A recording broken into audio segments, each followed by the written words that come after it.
And today, we're diving into something specific you wanted us to explore. Anthropic's Claude Code. Specifically, its new integrations. Right, the ones for the popular IDE's integrated development environments. You sent over this really interesting article looking at these new plugins, these extensions. And our mission here, for you, is to kind of unpack what these IDE integrations actually do, how they're different, from the original way you use Claude Code in the terminal, and crucially, what makes them potentially, well, just more convenient for developers day to day. We're pulling straight from that article you shared. Okay, let's dive in then. So when Anthropic first brought out Claude Code, a couple of months back, it felt a bit different from some of the other AI coding tools already around. It did, yeah. The initial setup, the interaction, it was very terminal-centric. Yeah. Now, developers use the terminal all the time. It's fundamental. But using it for, complex AI code suggestions, that wasn't always the smoothest thing. Right. And the article gives that example, doesn't it? Using the terminal to refactor a pretty hefty project, migrating a Spring Boot project to the latest version. So the AI could handle big jobs even back then through the terminal. Oh, absolutely. The capability was there, potentially. Yeah. But the interface, that had its rough edges. And that's really where this latest update makes a difference. Anthropic has rolled out a plugin for JetBrains IDEs, think IntelliJ idea, and also separate extensions just for VS Code. That feels like a pretty big step, doesn't it? It's bringing the AI right into the developer's main workspace, their IDE. It totally is. Yeah. It's like they recognize that friction, that workflow bump, is a huge deal for adoption. Any developer tool, really. Yeah. AI assistants included. Okay, so this is where it gets practical. How do you actually set this up?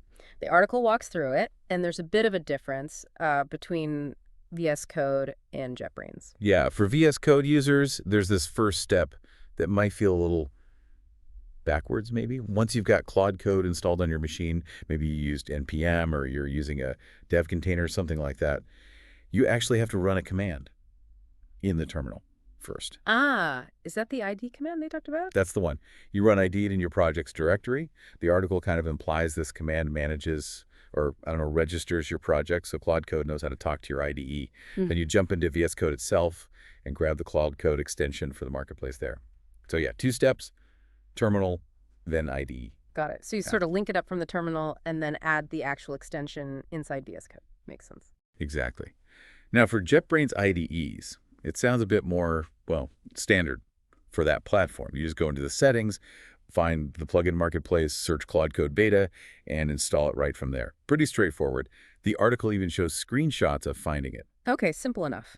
So once you've done the install, whichever way, you now have a way to talk to Claude Code right there in your IDE window. Yeah. The article shows a new button, or maybe you access it from the command palette. Yep, in VS Code, they show a new Claude Code button, often top right. For JetBrains, it's probably similar, maybe a dedicated tool window too. You click that or run the command and boom, the Claude Code chat interface pops up, usually in a side panel. Right, like on the right side in their VS Code example. So you can chat, give instructions, see the AI's replies, all without leaving your code. No flipping back and forth to the terminal. It even gives you little tips like how to start a chat or get it to look at specific files. Right, so the AI is now, properly embedded. It's in your main workspace. But like you said earlier, the article really hammers home the main advantage this brings. Yeah, this feels like the core point, doesn't it? Why is having it in the IDE so much better than the terminal? It really comes down to how you see and review the code changes it suggests. Yeah. In the terminal, you just got text, blocks of code. Imagine getting a big refactor suggestion for a large file.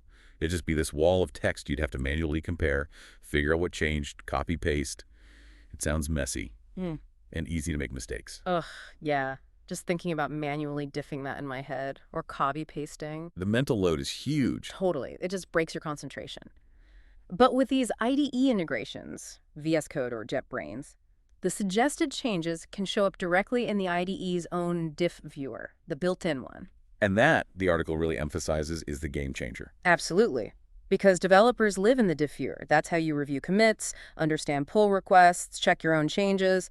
It's second nature. The article has those great images showing it, split screen, right? Your original code on one side, Claude's suggestion on the other. And the lines that are added or removed or changed, they're highlighted. Colors, symbols, exactly like a Git diff. It uses a tool and a visual language developers already know inside out. They trust it to show differences accurately. They give that specific example too. asking Claude Code to upgrade a project to Spring AI 1.0 from an earlier version. And you see it right there in the diff view. Claude found the dependency line in the build file and proposed changing the version number from like 1.0.0M5 to the final 1.0.0. Super clear. And they show a similar thing in IntelliJ IDEA, doing the same kind of upgrade. Maybe the colors are slightly different, but the function is the same. Side-by-side comparison, highlighting the changes. That visual clarity in that familiar tool, it just makes reviewing the suggestions so much faster and easier. You're not trying to interpret raw text output. You're comparing code versions with the tool built for exactly that. And then you can usually use the standard IDE buttons to accept or reject changes, maybe line by line, maybe the whole block. Yeah, it cuts down the risk of errors when transferring the code, and it just takes less brain power to figure out what the AI is actually suggesting. You see exactly what it wants to do right there in context. The author really drives this home at the end, doesn't he? He says something like, even though these first integrations are maybe very simple or have elementary features, compared to what the AI could do, they still clearly demonstrate that IDE-integrated AI assistant coding is more convenient for developers than terminal-based integration. Which, it brings up a really interesting point about the future of these tools, doesn't it? What's going to be more important for getting developers to actually use these things? Is it the raw smarts in the AI, even if you access it through something powerful but maybe less intuitive like the terminal?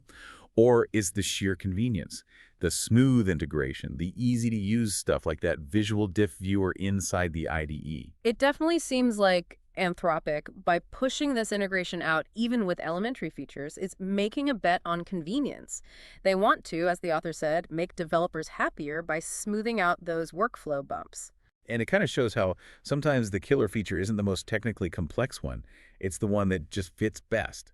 A good diff viewer isn't new tech, but putting AI suggestions into it inside the IDE, that seems like a really powerful mix for productivity. So yeah, the clear shift we're seeing here, based on what you sent us, is from an AI assistant in a separate text window to one where its ideas are shown visually, interactively right in your editor, using tools you already know and use constantly. Exactly. And even if the features are basic now, getting the AI hooked into the IDE like this, well, it builds a foundation, right? Imagine what's possible later when it can interact more deeply with the IDE's knowledge of your project, your libraries, maybe even debugging info. It's definitely exciting to watch this unfold. Claude Code started with that terminal power, proving it could do complex work, but now it's quickly moving to meet developers right where they work, inside their IDEs. And the key benefit, surprisingly simple but really effective, that visual diff view. So just to wrap up this deep dive, drawing from that article you shared, the main takeaway is Claude Code now plays nice with JetBrains IDEs and VS Code.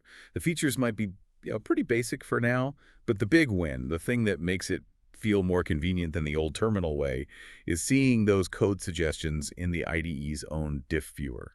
It's really all about making the AI fit into the developer's existing flow, isn't it? Cutting down on switching windows, manual copying, all that stuff. And focusing on that convenience, even with simple features first, seems to be the big push behind this integration. Which kind of leaves us with this final thought for you, the listener, to mull over. We heard these initial IDE features called elementary, right?